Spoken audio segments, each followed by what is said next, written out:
महाराष्ट्रात आज दहीहंडीचा उत्साह। हंड्या फोडण्यासाठी गोविंदा सज्ज। विधानसभेच्या तोंडावर राजकारण्यांकडून बक्षिसांची लयलूट।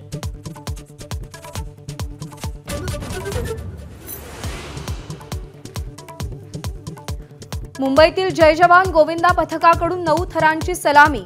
विक्रोळीतील टागोर नगरमध्ये जय जवान पथकानं सहज लावले 9 थर।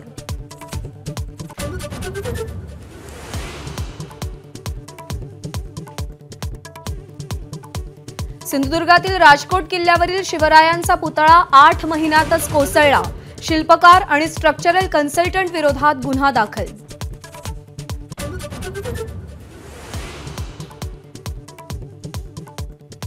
पुतळा अपघाताची कारणं शोधण्यासाठी नौदलाकडून तज्ज्ञांची समिती। पुन्हा त्याच ठिकाणी शिवरायांचा भक्कम पुतळा उभारण्याचा निश्चय।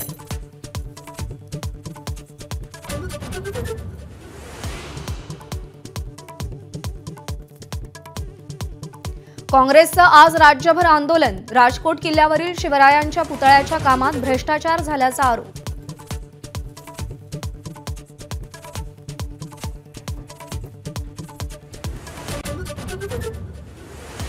महाविकास आघाडीच्या मुंबईतील जागा वाटपाबाबत अजूनही अंतिम निर्णय नाही।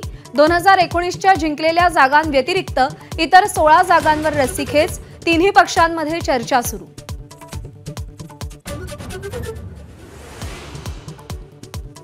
भाजपच्या मदतीसाठी राष्ट्रीय स्वयंसेवक संघ सरसावला।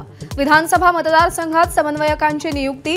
लोकसभेतल्या चुका टाळण्यासाठी समन्वयकांची फौज। एसटी कर्मचाऱ्यांचा 3 सप्टेंबरपासून आंदोलनाचा इशारा। ऐन गणेशोत्सवात प्रवाशांचे हाल होणार।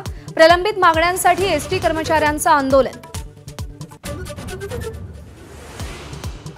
पश्चिम रेल्वे मार्गावर आजपासून 6 ऑक्टोबरपर्यंत पॉवर ब्लॉक। गोरेगाव ते कांदिवली दरम्यान 6व्या मार्गिकेचं काम।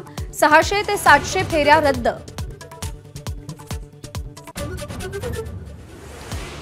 टीबीचं निदान करणं आता आणखी सोपं आणि स्वस्त होणार। केवळ 35 रुपयात लाळेच्या तपासणीद्वारे निदान करण्याची पद्धत आयसीएमआर कडून विकसित। एबीपी माझा, उघडा डोळे बघा नीट।